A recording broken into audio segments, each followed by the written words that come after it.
বন্ধুরা, কেমন হতো যদি আপনি যা চিন্তা করেন সেটাই বাস্তবে পরিণত হতো? মানে আপনি নিজের জন্য যাই চিন্তা করছেন না কেন সেটা বাস্তব রূপে আপনার সামনে চলে আসতো।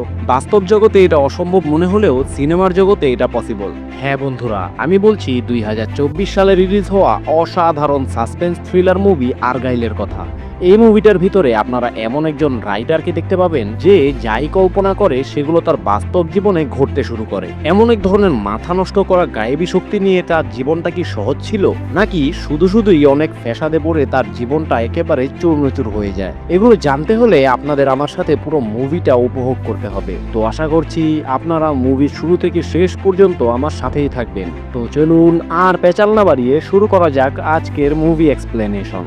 তো মুভির শুরুতেই প্রধান চরিত্র আর্গাইলকে দেখা যায়। সে ডিভিশন নামের একটা ডিটেকটিভ এজেন্সির এজেন্ট। একদিন সে নিজের পরিচয় লুকিয়ে ট্রান্স নামের একটা মেয়েকে ধরতে যায়। মেয়েটাকে ইমপ্রেস করার জন্য আর্গাইল তার সাথে ডান্স করতে শুরু করে, কিন্তু দুর্ভাগ্যবশত মেয়েটা তাকে আগে থেকেই চিনে ফেলেছিল, তাই সে ধরা পড়ে যায়। কিন্তু এখন সে কি করবে? সবাই তার দিকে গান পয়েন্ট করে দাঁড়িয়ে আছে, একটু এদিক ওদিক হলেই নিশ্চিত মৃত্যু। তখন সে তার পার্টনার কিয়ার কাছে সাহায্য চায়, যে কিনা বাইরে দাঁড়িয়ে তার জন্য অপেক্ষা করছিল। আর্গাইল সাহায্য চাওয়া মাত্রই সে ধোঁয়া জাতীয় কিছু সেখানে ছেড়ে দেয়, আর সেই সুযোগে আর্গাইল সবাইকে মেরে সেখান থেকে বেরিয়ে আসে। তখন কিয়ারাও সেখানে চলে আসে তাকে পিক করার জন্য।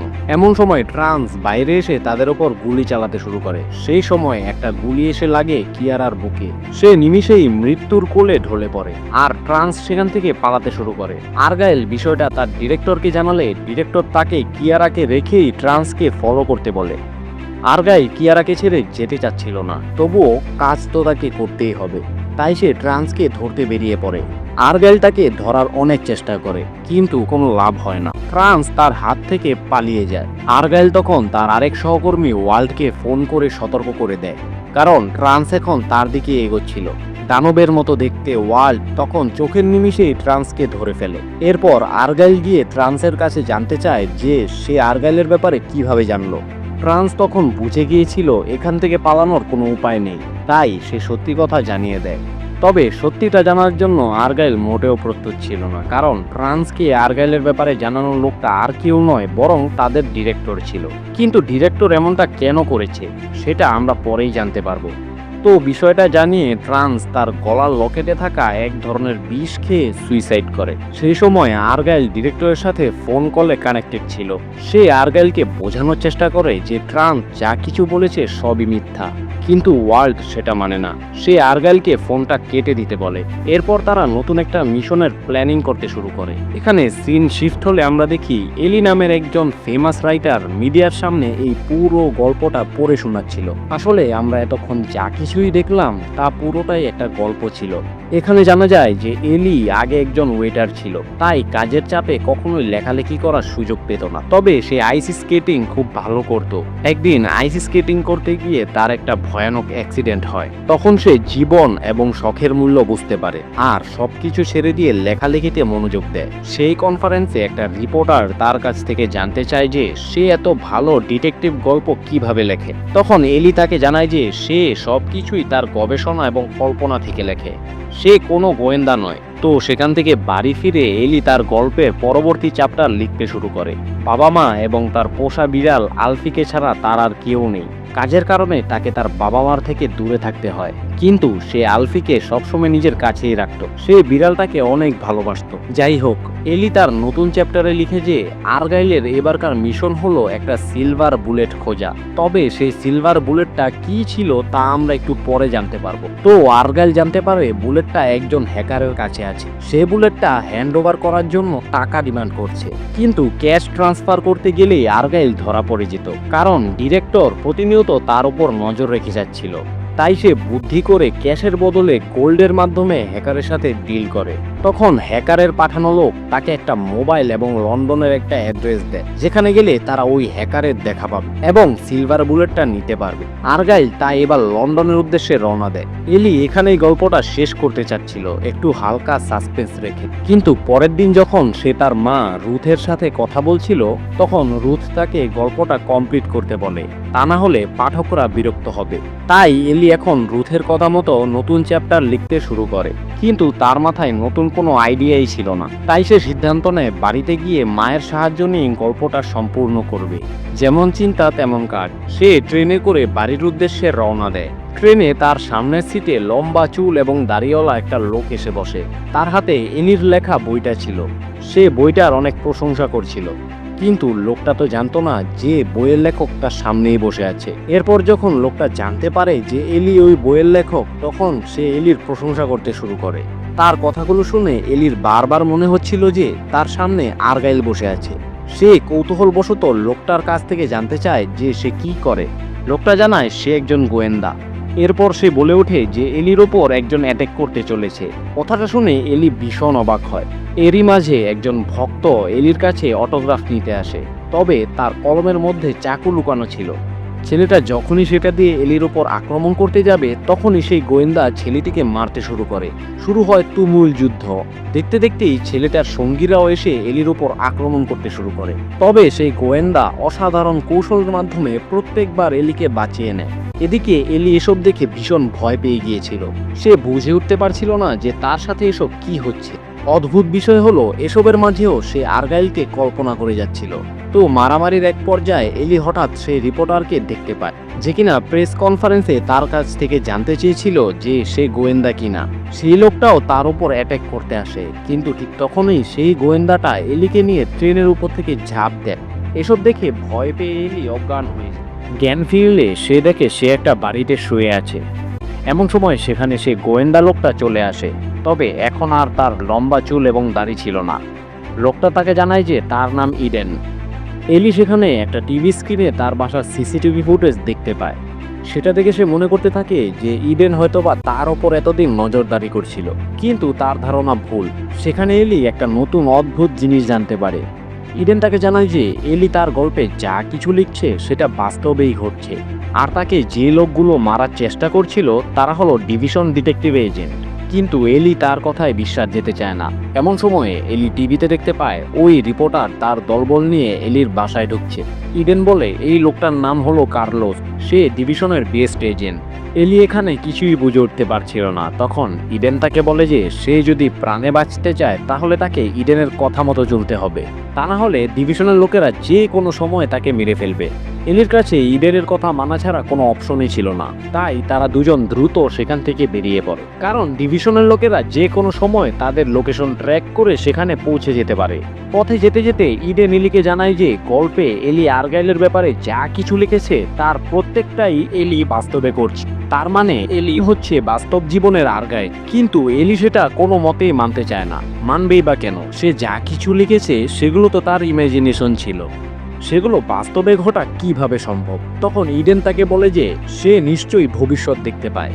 তার বইয়ের এতগুলো চ্যাপ্টার যেহেতু বাস্তবে পরিণত হয়েছে, তাহলে আগামীতে সে যা লিখবে সেগুলো বাস্তবে পরিণত হবে।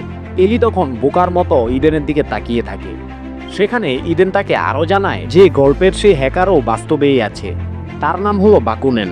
সে ডিভিশনের ব্যাপারে এমন কিছু তথ্য বের করেছিল যেগুলো ফাঁস হয়ে গেলে ডিভিশনের অস্তিত্ব বিনাশ হয়ে যাবে। আসলে ডিভিশনের টিম বিভিন্ন রকমের অন্যায় কাজে লিপ্ত ছিল, আর বাকুনেন সেই অন্যায়কারীদের লিস্ট খুঁজে বের করেছিল। তাদের বিরুদ্ধে সব প্রমাণও ছিল তার কাছে। আর্গাইল অর্থাৎ ইডেন যে সিলভার বুলেটটা খুঁজছে সেটা আসলে একটা পেন ড্রাইভ, যার ভিতরে বাকুনেন এইসব ইনফরমেশন সেভ করে রেখেছে। তাই ডিভিশনের লোকেরাও ওই পেন ড্রাইভ খুঁজে বেড়াচ্ছে। আর এলির গল্পের সাথে যেহেতু সব ঘটনা হুবহু মিলে গিয়েছে, তাই তাদের ধারণা বাকুনেনের কাছে নিশ্চয়ই এই পেন ড্রাইভে কোনো ক্লু আছে। সেই জন্য তারা এলির পিছে পড়ে আছে। আর এখন ডিভিশনকে এক্সপোজ করার জন্য ইডেনের ওই পেন ড্রাইভটা খুঁজে বের করতে হবে। এসব শুনে এলি হতবাক হয়ে যায়। সে বুঝে উঠতে পারছিল না যে তার এখন কি করা উচিত। তখন ইডেন তাকে বলে তার এখন নতুন চ্যাপ্টারের দিকে মনোযোগ দেওয়া দরকার। নিশ্চয়ই নতুন চ্যাপ্টার থেকে কোনো ক্লু পাওয়া যাবে যা দিয়ে তারা ওই পেন ড্রাইভটা খুঁজে বের করতে পারবে। কিন্তু সমস্যা হলো এলির মাথায় কোনো কিছুই আসছে না। সে তো উল্টো তার মায়ের হেল্প নিতে বাড়ি যাচ্ছিল। এখন সে হুট করে কিভাবে কিছু লিখবে? তখন ইডেন তাকে আইডিয়া দেয় যে গল্পে যেহেতু লন্ডনের বিষয়টা উল্লেখ ছিল, তাই লন্ডনে গেলে তারা হয়তো বা কোনো আইডিয়া পাবে। সেটা শুনে এলি ভীষণ ঘাবড়ে যায়, কারণ সে প্লেনে উঠতে খুব ভয় পেত। কিন্তু তাদের হাতে বেশি সময় ছিল না, তাই ইডেন বাধ্য হয়ে তাকে নিয়ে প্লেনে উঠে পড়ে। এলিকে ভয় পেতে দেখে ইডেন গিয়ে তাকে সামলে নেয়। এসব দেখে এলি ধীরে ধীরে তার প্রতি ইমপ্রেস হতে শুরু করে। কিন্তু সমস্যা হচ্ছে যতবারই ইডেনের প্রতি তার ভালো লাগা কাজ করে ততবারই সে চোখের সামনে আর্গাইলকে দেখতে পায়। সোজা কথা বলতে সে আর্গাইলের ক্যারেক্টারকে ভালোবেসে ফেলেছিল। তো লন্ডনে পৌঁছার পর ইডেন এলিকে বাকুনেনের সে অ্যাড্রেসে নিয়ে যায়। সেখানে বসেই এলি পরের চ্যাপ্টার লিখতে শুরু করে। গল্পটা লেখার সময় তার চোখের সামনে আর্গাইলের চেহারা ভেসে ওঠে, আর সে কল্পনার রাজ্যে ডুবে গিয়ে গল্প লিখতে শুরু করে। এরপর সিন শিফট হলে আমরা দেখি ডিভিশনের লোকেরা এলিকে ধরতে না পারায় ডিরেক্টর তাদের উপর ভীষণ খেপেছিল। রাগের মাথায় সে একজনকে মেরেও ফেলে। এরপর এলিকে খোঁজার জন্য ডিরেক্টর তার পুরো টিমকে কাজে লাগিয়ে দেয়। অন্যদিকে এলি বসে বসে গল্প লিখছিল, হঠাৎ তার এক ভক্ত তাকে দেখে আড়াল থেকে ভিডিও করে নেয় আর সেটা সোশ্যাল মিডিয়ায় পোস্ট করে দেয়। ঘটনাক্রমে সেই পোস্ট ডিভিশনের লোকেদের নজরে পড়ে যায়, আর তারা লন্ডনের ওই এরিয়ায় সিসিটিভি ক্যামেরা হ্যাক করে এলির ওপর নজর রাখতে শুরু করে। এরই মাঝে এলির গল্পে নতুন একটা টুইস্ট আসে। আর্গাইল অনেকটা সময় বাকুনেনের জন্য অপেক্ষা করার পরও যখন তার কোনো কল বা আপডেট পায় না, তখন সে বিরক্ত হয়ে ওয়াল্টকে গিয়ে বিষয়টা জানায়। ওয়াল্টের মনে তখন সন্দেহ জাগে। তার মনে হয় যে হয়তো এই ফোনে কোনো কলই আসবে না, তাই সে দ্রুত ফোনটার পার্টস খুলে আলাদা করতে শুরু করে। সেখানে একটি দামি চিপ খুঁজে পাওয়া যায়, যেটা ওই সস্তা মোবাইলে থাকার কোনো প্রশ্নই ওঠে না। তখন আর্গাইল নিশ্চিত হয়ে যায় যে ওই চিপটার থেকে তারা বাকুনেনের খোঁজ পাবে। তখন ওয়াল্ট সেই চিপটা নিয়ে রিসার্চ করতে শুরু করে। একটা পর্যায়ে তারা জানতে পারে যে ওই চিপে একটা লোকেশনের কোড আছে। ওয়াল্ট সেই কোডটা ডিকোড করতে শুরু করে। এদিকে এলির উপর নজর রাখায় ডিভিশনের লোকেরাও সেই কোডটা জেনে যায় আর সেটাকে ডিকোড করার কাজে লেগে পড়ে। কিন্তু তারা কেউই জানতো না এরপর কি হতে চলেছে। অনেকক্ষণ চেষ্টার পর দুই পক্ষই চিপটা ডিকোড করতে সফল হয়, কিন্তু সমস্যা হচ্ছে সেই কোডের সাথে 96টা লোকেশন ম্যাচিং খুঁজে পাওয়া যাচ্ছিল। এটা থেকে ডিরেক্টরের মাথায় আকাশ ভেঙে পড়ে। এতগুলো লোকেশনের ভিতরে তারা বাকুনেনকে কিভাবে খুঁজে বের করবে? তাই তারা আবারও এলিকে ফলো করতে শুরু করে। এদিকে এলিরাও কোনো কুল কিনারা খুঁজে পাচ্ছিল না। এমন সময় এলির মাথায় হঠাৎ একটা আইডিয়া আসে। সে ইডেনকে বলে আর্গাইলকে যেহেতু এই লোকেশনে ডাকা হয়েছিল, তাই বাকুনেনের লোকেশন আশেপাশেই কোথাও হতে পারে। তখন ইডেন এই এরিয়ার আশেপাশের কোনো লোকেশন আছে কিনা সেটা খুঁজতে শুরু করে। সৌভাগ্যবশত তারা একটা ফ্ল্যাটের অ্যাড্রেস পায় এবং সেখানে গিয়ে দেখে আসলেও একটা ফ্ল্যাট সেখানে আছে। এলিরা সেই ফ্ল্যাটে ঢুকতে গিয়ে দেখে দরজা লক করা, তাই ইডেন খুব কৌশলে দরজার লকটা খুলে ফেলে। এরপর তারা ভিতরে ঢুকে দেখে সেখানে কেউই নেই, তাই ইডেন সেখান থেকে বেরিয়ে যেতে চায়। কিন্তু এলির মনে একটা অদ্ভুত কনফিডেন্স কাজ করছিল যে তারা কোনো না কোনো ক্লু সেখান থেকে তো পাবেই। সেই সময়ে হঠাৎ একটা জিনিস লক্ষ্য করে এলি।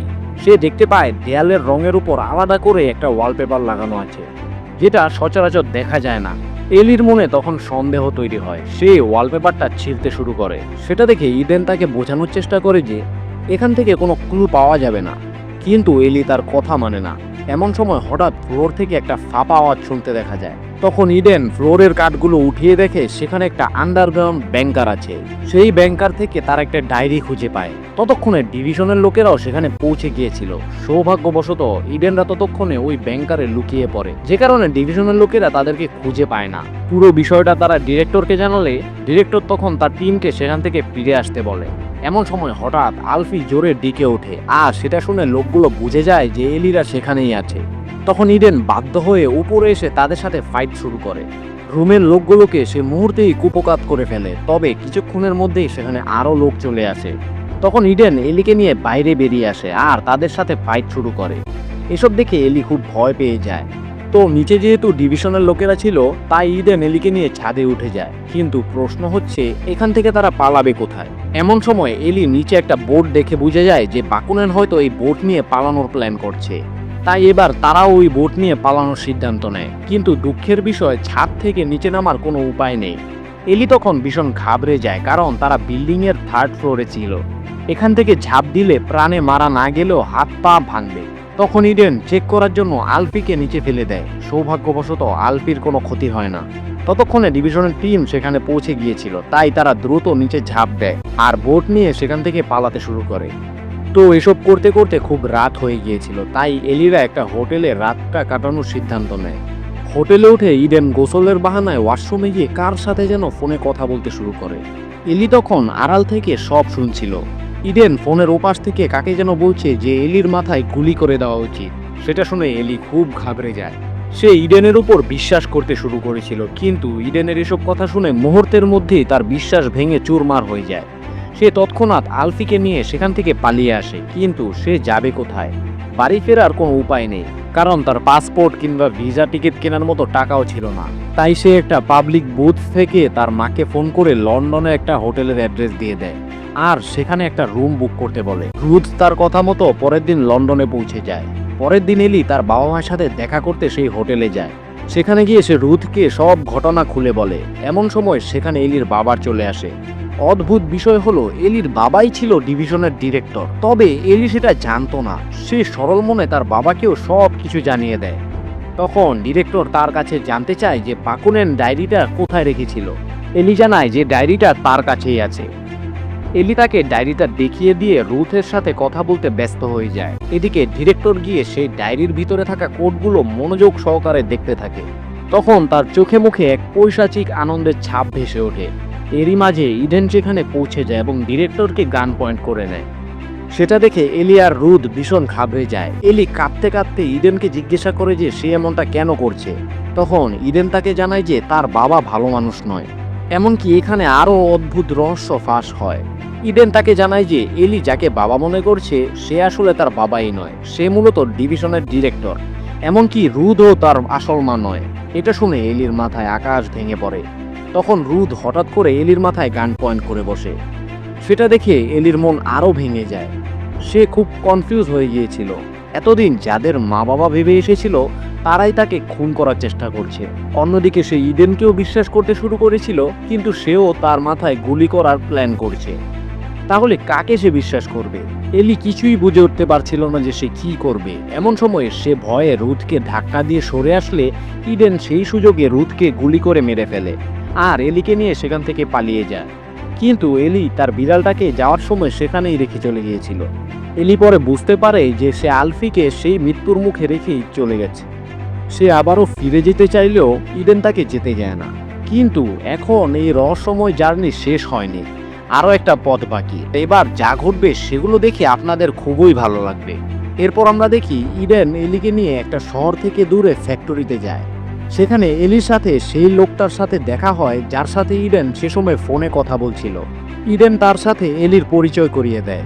জানা যায় লোকটার নাম হলো আলফি। এটা শুনে এলি একটু অবাক হয়। আসলে তার নাম অ্যালফ্রেড, সংক্ষেপে তাকে আলফি বলে ডাকা হয়, আর সে ছিল সিআইএ এর হেড। সেটা শুনে এলি ভীষণ অবাক হয়, সেই সাথে খুব খুশিও হয়। এরপর আলফি গল্প করতে করতে তাকে ওয়াইন ফ্যাক্টরির ভিতরে নিয়ে যায় আর ইডেন বাইরেই বসে থাকে। ফ্যাক্টরিতে ঢুকে এলি দেখতে পায় যে আলফি একটা গোপন অফিস সেট আপ করেছে। সেই অফিসে গিয়ে এলি এমন কিছু জানতে পারে যেটার জন্য সে কল্পনাও করেনি। আসলে সে আর্গাইল নামের যে ক্যারেক্টারটা সবসময় কল্পনা করত, বাস্তবেও তার অস্তিত্ব আছে, তবে সেটা ইডেন নয়, অন্য কেউ।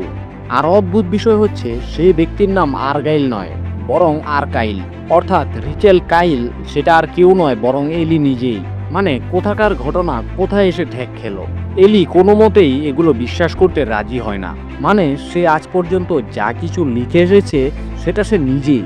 সে রাগের মাথায় বাইরে এসে ইডেনকে বলে আলফি পাগল হয়ে গেছে। কিন্তু প্রশ্ন হচ্ছে এলি যদি রিচেল হয় তাহলে সে নিজের পরিচয় কেন গোপন করবে? সেটা জানার জন্য আমাদের আরেকটু অপেক্ষা করতে হবে। তো ইডেন তাকে বোঝানোর চেষ্টা করে যে আলফি ঠিকই বলছে, সেই হলো রিচেল আর সেই হলো ডিভিশনের বেস্ট এজেন্ট।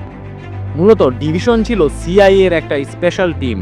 সিআইএ থেকে বেস্ট এজেন্টদের ডিভিশনে নেওয়া হয়েছিল, তবে ডিভিশনের অপকর্ম জানার পর আলফি ডিভিশনকে সিআইএ থেকে আলাদা করে দেয়। কিন্তু এসব শুনে এলি বিশ্বাস করতে পারছিল না। সে কিভাবে এজেন্ট হতে পারে? তার তো মশা মারার মতো সাহস নেই। তখন ইডেন হঠাৎ তার সাথে ফাইট শুরু করে আর সেই সময় এলি নিজের অসাধারণ ফাইটিং স্কিলের মাধ্যমে ইডেনকে হারিয়ে দেয়। এটা দেখে এলি নিজেও ভীষণ অবাক হয়ে যায়। আর এবার ইডেন তাকে সবকিছু খুলে বলে। মূলত 5 বছর আগে ইডেন এবং রিচেল পার্টনার হিসেবে কাজ করত, অর্থাৎ গল্পে আর্গাইলের সাথে ওয়াল্ট আর বাস্তব জীবনে এলির সাথে ইডেন। সেদিন লন্ডনে বাকুনিনের সাথে দেখা করতে যাওয়ার পর রিচেল হঠাৎ সেখান থেকে গায়েব হয়ে গিয়েছিল।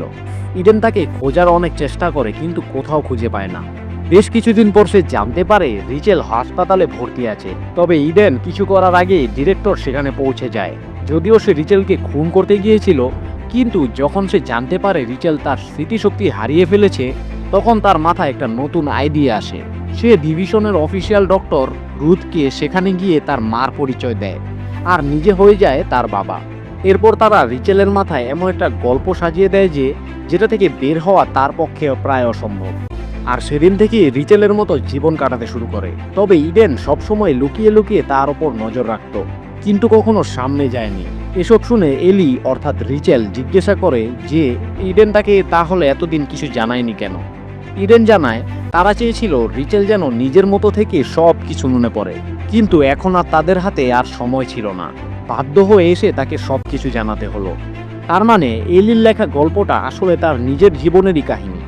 আর ডিরেক্টর এটা জানতে চেয়েছিল যে রিচেল বাকুনানের কাছ থেকে যে পেনড্রাইভটা কালেক্ট করেছে এটা তারা জানে, কিন্তু সে পেনড্রাইভটা কোথায় রেখেছে এটা তারা জানে না। এটা জানার জন্যই ডিরেক্টর এলির মাথায় এত কিছু ঢুকিয়ে দিয়েছিল, যেন গল্পের আকারে তার মাথায় যেন তার স্মৃতিশক্তি আবার ফিরে আসে। এটা থেকে ডাইরেক্টর যেন কোনো ক্লু পেতে পারে। এরপর সিন শিফট হলে আমরা দেখতে পাই ডিরেক্টর রিচেলকে খোঁজার জন্য উঠে পড়ে লেগেছে, আর তার পাশাপাশি সে ডায়েরিতে থাকা কোডগুলো নিয়েও রিসার্চ করতে শুরু করেছে। এদিকে আলফিও একই কাজ করছিল। অনেকক্ষণ চেষ্টার পর সে জানতে পারে যে ওই পেনড্রাইভটা সাবা নামের একটা আরেবিয়ান মেয়ের কাছে সংরক্ষিত আছে, যাকে সবাই রহস্যের পাহারাদার নামে চেনে। রহস্য গোপন করে রাখার ব্যাপারে সাবার যথেষ্ট সুনাম আছে, তাই আজ পর্যন্ত ওই পেনড্রাইভের ব্যাপারে কেউই জানতে পারেনি। কিন্তু সমস্যা হলো তার কাছ থেকে ওই পেনড্রাইভটা একজনই আনতে পারবে, আর সেটা হলো রিচেল। কিন্তু রিচেলের তো এসব কিছুই মনে নেই, সে কিভাবে সাবার সামনে যাবে? তখন ইডেন তাকে বোঝায় যে সে যেহেতু 5 বছর এলির জীবন কাটাতে পেরেছে, তাহলে আর একটা দিন রিচেল হিসেবে কাটাতে পারবে। এই কথা শুনে রিচেলের মধ্যে সাহস এসে যায়। সে ইডেনকে নিয়ে আরবের উদ্দেশ্যে রওনা দেয়। তো সেখানে যাওয়ার পর সাবা পার্সোনালি তাদের সাথে দেখা করে পেনড্রাইভটা দিয়ে দেয়, আর সেটার ইনফরমেশনগুলো ঠিক আছে কিনা সেটা দেখার জন্য কম্পিউটারও দিয়ে দেয়। রিচেল তখন পেনড্রাইভটা চেক করতে শুরু করে এবং সে দেখতে পায় সব অপরাধীদের ইনফরমেশন ঠিকঠাক আছে কিনা। কিন্তু সেখানে একটা অদ্ভুত তথ্য সামনে আসে। সে দেখতে পায় ওই অপরাধীদের লিস্টে তার নামও আছে। সেটা দেখে সে খুব কনফিউজ হয়ে যায়। তবুও সে পেনড্রাইভটা নিয়ে ইডেনের কাছে ফিরিয়ে দেয়।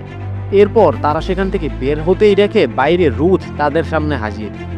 আসলে ইডেন যখন রুথকে গুলি করেছিল তখন সে বুলেট প্রুফ জ্যাকেট পরে ছিল, যার কারণে তার কোনো ক্ষতি হয়নি। তো রুথ তাদের দুজনকে জোর করে চা খেতে নিয়ে আসে, আর রিচেলকে জোর দিতে থাকে তার অতীতের স্মৃতিগুলো মনে করানোর জন্য। আর এখানেই গল্পের আরও একটা টুইস্ট রিভিল হয়। চা খেতে খেতে হঠাৎ রিচেল অজ্ঞান হয়ে যায়, কারণ সেই চায়ে ঘুমের ওষুধ মেশানো ছিল। ঘুম ভাঙার পর রিচেল নিজেকে ডিরেক্টরের বাড়িতে আবিষ্কার করে। সেখানে সে নিজের বিড়ালটাকেও দেখতে পায়। ডিরেক্টর ততক্ষণে ওই পেনড্রাইভের সব ইনফরমেশন বের করে নিয়ে পেনড্রাইভটা আগুনে পুড়ে ফেলেছিল। ততক্ষণে রিচেলেরও পুরনো অনেক কথা মনে পড়ে গিয়েছিল। সেদিন লন্ডনে গিয়ে সে বাকুনেনকে খুঁজে বেড়াচ্ছিল। তবে যখন সে জানতে পারে যে পেনড্রাইভটা অন্য কারো কাছে রয়েছে, তখন সে নিজেই বাকুনেনকে খুন করে আর পুলিশের হাত থেকে বাঁচার জন্য জানালা দিয়ে ঝাঁপ দিয়ে দেয়। মূলত সেই ঘটনার কারণেই রিচেল তার স্মৃতিশক্তির লোপ পায়। এখান থেকে বোঝা যায় যে রিচেল আসলে ডিভিশনের সাথে অন্যায় কাজে জড়িত ছিল। কিন্তু এখানেই শেষ নয়, আরও অনেক রহস্য সামনে আসা বাকি। ডিরেক্টর এখানে পেনড্রাইভটা হাতে পেয়ে গিয়েছিল, কিন্তু সে শান্তি পাচ্ছিল না, কারণ সে খুব ভালো করে জানতো যে আলফি বেঁচে থাকলে সে কোনো না কোনোভাবে ঠিকই ধরা পড়ে যাবে। তাই সে এবার আলফিকে খুন করার সিদ্ধান্ত নেয়। কিন্তু আলফি কোথায় আছে সেটা শুধুমাত্র ইডেন ছাড়া কেউ জানে না। আর রিচেলকে যখন সেখান থেকে নিয়ে যাওয়া হয়েছিল তখন তো সে অজ্ঞান অবস্থায় ছিল, তাই আলফির লোকেশন রিচেলের জানার কোনো প্রশ্নই ওঠে না। এদিকে ইডেনকে অনেক মারধর করার পরও সে কোনোভাবেই মুখ খুলতে রাজি হচ্ছিল না। তাই রিচেল গিয়ে ইডেনকে জোর দিতে শুরু করে, কিন্তু তবুও ইডেন কোনো মুখ খুলে না। উল্টো সে রিচেলকে বোঝানোর চেষ্টা করে যে রিচেল ডিভিশন টিমের মতো নয়, সেও ডিরেক্টরের কাছ থেকে মুক্তি পেতে চেয়েছিল। কিন্তু রিচেল তার কথায় পাত্তা দেয় না। সে কোনো কিছু না ভেবেই ইডেনের বুক বরাবর গুলি করে দেয়। সেটা দেখে ডিরেক্টর ভীষণ চিন্তায় পড়ে যায়, কারণ ইডেন না থাকলে তারা কোনোভাবেই আলফির লোকেশন খুঁজে বের করতে পারবে না। তখন রিচেল বলে তার কাছে এই সমস্যার সমাধান আছে, আর এরপর সে কম্পিউটারের সামনে গিয়ে আলফির লোকেশন খুঁজতে শুরু করে। সিন শিফট হলে আমরা দেখতে পাই যে ইডেন তখনও মারা যায়নি। সে চেয়ার থেকে উঠে ডিভিশনের লোকদের কুপকাত করে ফেলে। এদিকে জানা যায় রিচেল আসলে আলফির লোকেশন খুঁজছিল না, বরং সেও ওই পেনড্রাইভে থাকা ফাইলটা আলফিকে উল্টো ট্রান্সফার করে দেয়। মানে রিচেল এখানে ডিরেক্টরের লোক হবার ভান করছিল। আসলে আগেই রিচেলের সব কিছু মনে পড়ে গিয়েছিল। সে জানতো ইডেন ঠিকই বলছে, কিন্তু ডিরেক্টর সেটা জানতে পারলে তাদের দুজনকেই মেরে ফেলতো। কিন্তু আলফিকে ফাইলটা ট্রান্সফার করার পর এবং ডিভিশনকে এক্সপোজ করার পর তারা মারা গেলেও কোনো আক্ষেপ থাকবে না। কিন্তু দুঃখের বিষয়, তার প্ল্যানটা সাকসেসফুল হয় না। কোনো একটা অজানা কারণে ফাইলটা সেন্ড হচ্ছিল না। এদিকে ডিরেক্টরও তার ব্যাপারে সব কিছু জেনে গিয়েছিল। তাই রিচেল তখন তাদেরকে মারধর করে সেখান থেকে পালিয়ে আসে। বাইরে বেরিয়ে এসে ইডেনের সাথে তার দেখা। ইডেন তাকে জিজ্ঞাসা করে যে সে ইডেনকে মারতে চায় কেন। তখন রিচেল তাকে জানায় যে ইডেনকে মারতে চায়নি, সে ইচ্ছাকৃতভাবে এমন একটা পজিশনে গুলি করেছে যাতে ইডেনের বাঁচার চান্স বেশি থাকে। আর তাকে এই আইডিয়াটা দিয়েছিল তার এক ফ্যান। কথাটা শুনে ইডেন ভীষণ অবাক হয়। একজন র্যান্ডম ফ্যানের কথা শুনে রিচেল তার জীবন নিয়ে খেলা করলো। যাই হোক, যেহেতু সে বেঁচে গিয়েছে তাই এসব নিয়ে আর ভাবার কোনো প্রশ্নই ওঠে না। এবার ডিভিশনের লোকদের সাথে ফাইট শুরু হয় তাদের। ফাইটের মাঝেই ইডেন রিচেলকে জানায় যে তাদের দুজনের মাধ্যমে ভালোবাসার সম্পর্ক ছিল। তাই এবার তারা রোমান্টিক খাঁচে ফাইট শুরু করে। ফাইট করতে করতে হঠাৎ ইডেন গুরুতরভাবে আহত হয়ে পড়ে। তখন রিচেল তাকে নিয়ে একটা ফুইলের গোডাউনের ভিতরে চলে যায়। তাদের খুঁজতে খুঁজতে ডিভিশনের লোকেরাও সেখানে পৌঁছে যায়। আর তাদের গোলাগুলিতে ফুইলের ড্রামগুলো লিক করতে শুরু করে। তখন পুরো রুমে তেল ছড়িয়ে পড়ে। সেটা দেখে তারা গোলাগুলি থামিয়ে দেয়, কারণ সামান্য একটু এদিক ওদিক হলেই তারা সবাই প্রাণে মারা যাবে। ডিরেক্টর তখন সিসিটিভি ক্যামেরার মাধ্যমে সব দেখছিল। এদিকে রিচেলরাও পুরো আটকা পড়ে গিয়েছিল। বেরোতে গেলেই ডিভিশনের লোকেরা তাদের মেরে ফেলবে। এমন সময় হঠাৎ রিচেল ইডেনকে জিজ্ঞাসা করে সে যে ভালো স্কেটিং করতে পারে সেটা কি সত্যি নাকি বানানো। তখন ইডেন তাকে জানায় যে রিচেল আসলেই খুব ভালো স্কেটিং করত। এটা শোনা মাত্রই রিচেল তার পায়ে স্কেটারের মতো দুটো চাকু দিয়ে বেঁধে ফেলে আর এক হাত ধরে অন্য হাতে চাকু নিয়ে ডিভিশনের লোকদের সাথে ফাইট শুরু করে। এক পর্যায়ে সে কার্লোসকে মেরে ফেলে। সেটা দেখে ডিরেক্টর ভীষণ কষ্ট পায়, কারণ কার্লোস ছিল তার সবচেয়ে বিশ্বস্ত একজন লোক। তো সবাইকে কুপকাত করার পর রিচেল ইডেনকে নিয়ে সার্ভার রুমে চলে যায়। আলফিকে ফাইলটা পাঠানোর জন্য তারা সেখানে গিয়ে কম্পিউটার ওপেন করে, কিন্তু সেখানে গিয়েও তারা ফাইলটা পাঠাতে পারছিল না। এমন সময় সেখানে ডিরেক্টর চলে আসে। সে রিচেলকে জানায় যে ফাইলটা পাঠানোর জন্য ডিরেক্টরের রেটিনা স্ক্যান প্রয়োজন। এরপর যখন সে রিচেলের উপর অ্যাটাক করতে যায়, তখনই রিচেলের বিড়ালটা ডিরেক্টরের উপর ঝাঁপিয়ে পড়ে। সেই সুযোগে ইডেন ডিরেক্টরকে মেরে ফেলে, কিন্তু সমস্যা হলো বিড়ালটা এমনভাবে ডিরেক্টরকে মেরেছিল তার চেহারা পুরো নষ্ট হয়ে গিয়েছিল। তাই এমন সময় তো চোখের রেটিনা নেওয়ার কোনো প্রশ্নই ওঠে না। তাহলে এখন তারা কি করবে? তখন হঠাৎ রিচেলের মাথায় একটা বুদ্ধি আসে। তারা ছাদে থাকা সার্ভারটার মাধ্যমে সরাসরি স্যাটেলাইট কানেক্ট করে ফাইলটা পাঠাতে পারবে। সেই কথা মতো তারা দুজন ছাদে গিয়ে আলফিকে ফাইলটা পাঠাতে শুরু করে। তবে সেটা পুরোপুরি সেন্ড হতে কিছুটা সময় নিচ্ছিল। এরই মাঝে রুথ আবার সেখানে চলে আসে। তার হাতে একটা ম্যাজিক্যাল পুতুল ছিল আর সেটার মিউজিকের মাধ্যমে সে রিচেলকে হিপনোটাইজ করে ফেলে। তখন রিচেল ফাইলটা সেন্ড করা বন্ধ করে দেয় এবং ইডেনের সাথে লড়াই শুরু করে। ইডেন বুঝে গিয়েছিল যে রিচেল সজ্ঞানে নেই, তাই সে রিচেলের উপর পাল্টা অ্যাটাক করে না। তবে রিচেলকে কোনোভাবেই সামলানো যাচ্ছিল না। এক পর্যায়ে সে ইডেনকে মেরে ফেলতে চায়, কিন্তু সেই সময় হঠাৎ কিয়ারা সেখানে চলে আসে। সে এসে রুদের মাথায় আঘাত করে তাকে মেরে ফেলে। এতে তার হাতে থাকা পুতুলটা পড়ে ভেঙে যায় আর রিচেলও নিজের জ্ঞান ফিরে পায়। এরপর সে দ্রুত ইডেনকে সামনে নিয়ে আলফিকে ফাইলটা সেন্ড করতে শুরু করে। সেখান থেকে এটাও জানা যায় যে মুভি শুরুতে দেখানো হয়েছিল কিয়ারা মারা গিয়েছে, সে আসলে মারা যায়নি, কারণ গুলিটা তার বুক থেকে কিছু একটা নিচে লেগেছিল। আর রিচেলকে এভাবে গুলি করার আইডিয়া যে ফ্যান দিয়েছিল সেটাও আসলে কিয়ারাই ছিল। তো শেষমেশ ফাইলটা আলফির কাছে পৌঁছে যায় আর এরপর তারা ডিরেক্টরের আস্তানায় বোমা ব্লাস্ট করে পুরো উড়িয়ে ফেলে। এরপর রিচেল এলি হিসেবে তার গল্পটা শেষ করে। ইডেন তখনও তার পার্টনার। এদিকে ডিভিশনের বিরুদ্ধে অ্যাকশন নেওয়ায় আলফির প্রমোশন হয়ে যায় এবং কিয়ারা তার ড্রিম জবে সেটেল হয়ে যায়। আর এখানে এই গল্পটা শেষ হয়। সাসপেন্স থ্রিলার মুভি তো আমরা অনেক দেখেছি, কিন্তু এমন গল্প খুব কমই দেখার সুযোগ হয়।